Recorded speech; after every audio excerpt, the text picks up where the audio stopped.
क्या सिर्फ अतुल की पत्नी ने ही गलतियां की? क्या अतुल का कोई कसूर नहीं था? क्या पूरा सच सामने आ पाएगा?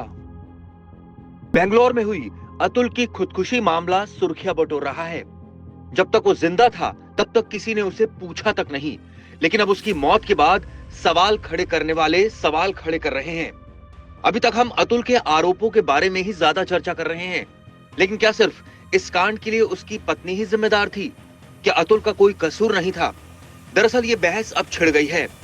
अभी तक हमने सिक्के का एक पहलू देखा है, सुना है, लेकिन कायदा तो ये कहता है कि हमें दूसरे पहलू को भी सुनना चाहिए। पहले आपको अतुल के आरोपों के बारे में बताते हैं। 34 साल के अतुल की शादी 2019 में निकिता से हुई थी। अतुल वैसे तो बिहार का रहने वाला है, लेकिन वो बेंगलोर में प्राइवेट कंपनी में जॉब करता था। 5 साल के अंदर उसकी पत्नी और उसके ससुराल वालों ने उस पर 9 मुकदमे दर्ज करवा दिए थे। आरोप है कि उसकी पत्नी ने 3 करोड़ गुजारे भत्ते की मांग की थी। आरोप ये भी है कि उसकी पत्नी ने उसे अपने बच्चे का चेहरा भी नहीं देखने दिया। ये भी आरोप है कि केस को सेटल करने के लिए कोर्ट के पैरोकार ने 5 लाख रुपए रिश्वत के रूप में मांगे। उसने अपनी पत्नी को परिवार की मदद के लिए लाखों रुपए दिए, लेकिन फिर भी उस पर दहेज का आरोप लग गया।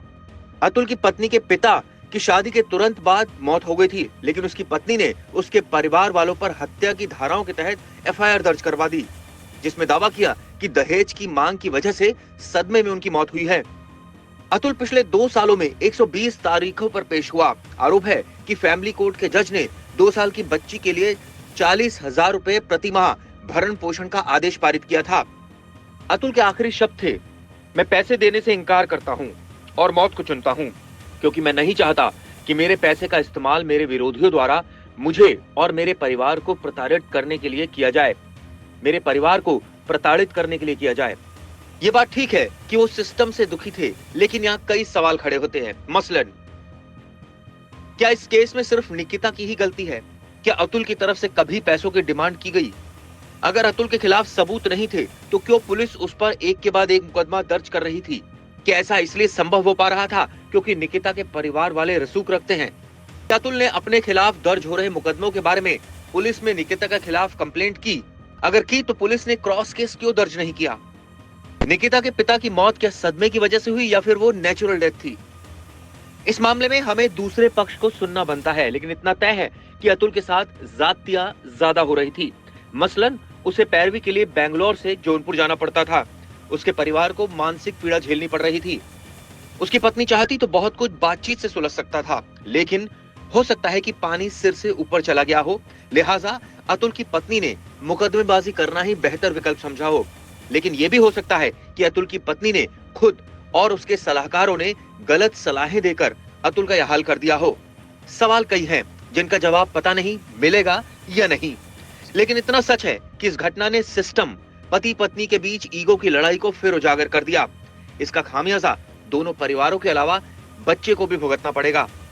ये सब क्यों हुआ ये तो पता नहीं, इसीलिए अक्सर शायद ये कहा जाता है कि किस्मत में जो लिखा है वो तो होगा ही।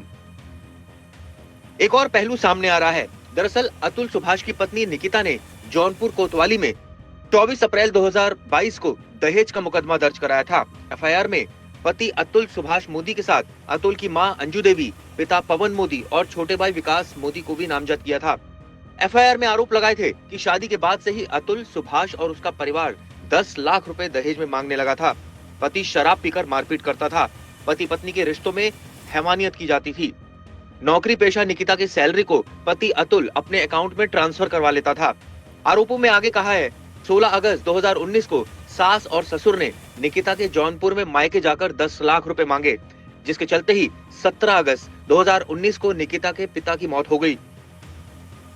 लोगों के समझाने पर पति अतुल सुभाष पत्नी निकिता को बेंगलोर ले आया, साथ में उसकी मां भी थी। 17 मई 2021 को अतुल ने सुबह निकिता और उसकी मां को मारपीट कर फ्लैट से बाहर निकाल दिया। पुलिस से शिकायत की गई। पुलिस ने कपड़े और डॉक्यूमेंट्स निकिता को दिलवाए, जिसके बाद निकिता अपनी मां और बेटे को लेकर मायके चली गई।